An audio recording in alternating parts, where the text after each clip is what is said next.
Positive verb ইংরেজি গ্রামারের এমন একটা ভয়াবহ টপিক, যেই টপিকটা থেকে প্রশ্ন আসলে সবাই হিমশিম খায়। আমি কিভাবে সঠিক উত্তরটা দেব, চলো আজকে তোমাকে পজিটিভ ভার্বটা একদম সুন্দর করে আমি শিখিয়ে দিচ্ছি। আজকের পর থেকে আর কোনো সমস্যা হবে না। ওকে, তাহলে চলো আমরা একটু দেখে নিই।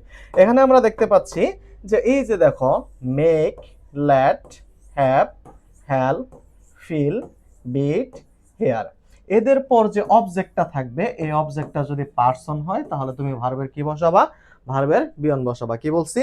এদের পর যে অবজেক্টটা থাকবে, সেই অবজেক্টটা যদি পার্সন হয় সেটা হবে কি? ভার্বের বিয়ন হবে। চলো আমরা এক্সাম্পল দেখে নেই। দা মাদার মেড, এই যে মেক থেকে আসছে কি? মেক থেকে আসছে কি? মেড। মেড হার বেবি, এই যে হার বেবি কি একটা পার্সন না?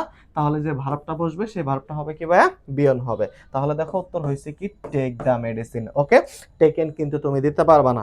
তারপর দেখো, হি ডিড নট ল্যাট, এই যে দেখো ল্যাট পাইছি আমরা, ল্যাট, তারপর মি কি একটা পার্সন না? তারপর দেখো প্লে, প্লে হচ্ছে কি? বিয়ন। আমরা কিন্তু এগুলো উত্তর করে ফেললাম। আই ক্যান হেয়ার, হেয়ার আমরা পাইছি না? এই যে দেখো হেয়ার, হেয়ারের পরে কি? সামন, সামন কিন্তু একটা পার্সন। ওকে, তারপর কি? স্ক্রিম, স্ক্রিমড কিন্তু আমরা দিতে পারবো না এই জায়গায়। উই হেল্পড, এই যে দেখো হেল্প থেকে আসছে কি? হেল্প থেকে আসছে কি? হেল্পড। তাহলে উই হেল্পড হিম, হিম কি একটা পার্সন না?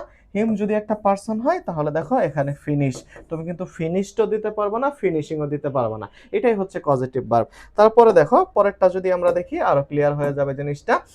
তারপর যেটা দেখতে পাচ্ছি আমরা, দেখো গেট অথবা হ্যাভ অথবা ওয়ান্ট, এরপরে যে অবজেক্টটা থাকবে সেই অবজেক্টটা যদি থিং হয়, থিং মানে কি? বস্তু, নন পার্সন। একটা হচ্ছে পার্সন আর একটা হচ্ছে কি? নন পার্সন।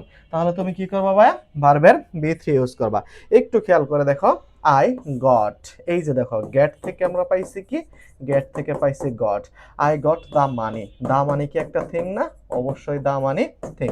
তাহলে হবে কি? এক্সচেঞ্জড, এই যে দেখো এক্সচেঞ্জড কি? B three.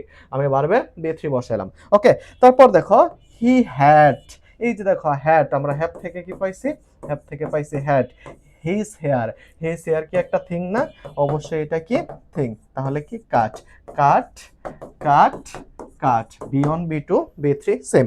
ওকে, তারপর দেখো পরবর্তী যেটা, আমরা প্রায় শেষের দিকে চলে আসছি এবং খুবই ইন্টারেস্টিং একটা টপিক। আজকের পর থেকে বিন্দুমাত্র সমস্যা তোমার হবে না। দেখো, গেটের পরে যদি তুমি পার্সন পাও, এটা অনলি গেটের জন্য, গেটের পরে যদি তুমি পার্সন পাও তাহলে কি হবে? ইনফিনিটিভ। ইনফিনিটিভ মানে কি ভাইয়া? To plus V one. তাহলে চলো আমরা একটু এক্সাম্পল দেখে নেই। মাই প্যারেন্টস গট, এই গেট থেকে পাইছি কি? আমরা গট পাইছি, ঠিক আছে? গট মি, আসলে এখানে মিটা কি? লিটারালি মিটা হচ্ছে কি? পার্সন। তাহলে আমরা গেটের পরে পার্সন পাইছি, হবে কি? Infinitive. To stay, to stay মানে কি? ইনফিনিটিভ। ওকে, তারপর দেখো উই গট, এই যে গেট থেকে পাইছি কি? গট আওয়ার সার্ভেন্টস, এটা কি? পার্সন, ঠিক আছে? To wash our living room, to wash. তারপর I will get an electrician হচ্ছে কি? একটা পার্সন, টু মেন্ট। ওকে, তারপর দেখো সর্বশেষ স্লাইডে আমরা যেটা দেখতে পারবো, এবং আমাদের পজিটিভ ভার্ব এখানেই শেষ। তুমি অলরেডি প্রো হয়ে গেছো। একটু খেয়াল করে দেখো, এই যে দেখো সি অথবা ওয়াচ অথবা বিহোল্ড অথবা হেয়ার অথবা নোটিসের পরে অবজেক্ট, একটু খেয়াল করে দেখো এদের পরে যে অবজেক্টটা থাকবে সেই অবজেক্টটা পার্সন হোক অথবা নন পার্সন হোক, আই মিন ব্যক্তিবাচক হোক অথবা বস্তুবাচক হোক, এদের পরে যে অবজেক্টটা ব্যক্তিবাচক বা বস্তুবাচক থাকবে, অবজেক্ট পরবর্তী ভার্বের সাথে আইএনজিও যোগ করতে পারবা অথবা বিয়নও ব্যবহার করতে পারবা। কিন্তু মজার বিষয় হচ্ছে দুটি যে কোনো একটি বসতে পারে, তবে অপশনে দুটি যদি থাকে তাহলে আইএনজি যুক্তটি গ্রহণ করতে হবে।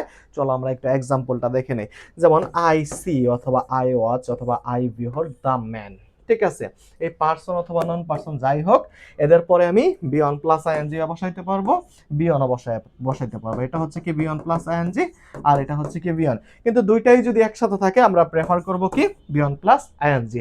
আমি মনে করি এর আগে তুমি কখনো এত সহজভাবে পজিটিভ ভার্ব শিখো নাই। আজকের পর থেকে বিন্দুমাত্র কোনো সমস্যা হবে না। থ্যাংক ইউ সবাইকে, ভালো থাকো সবাই।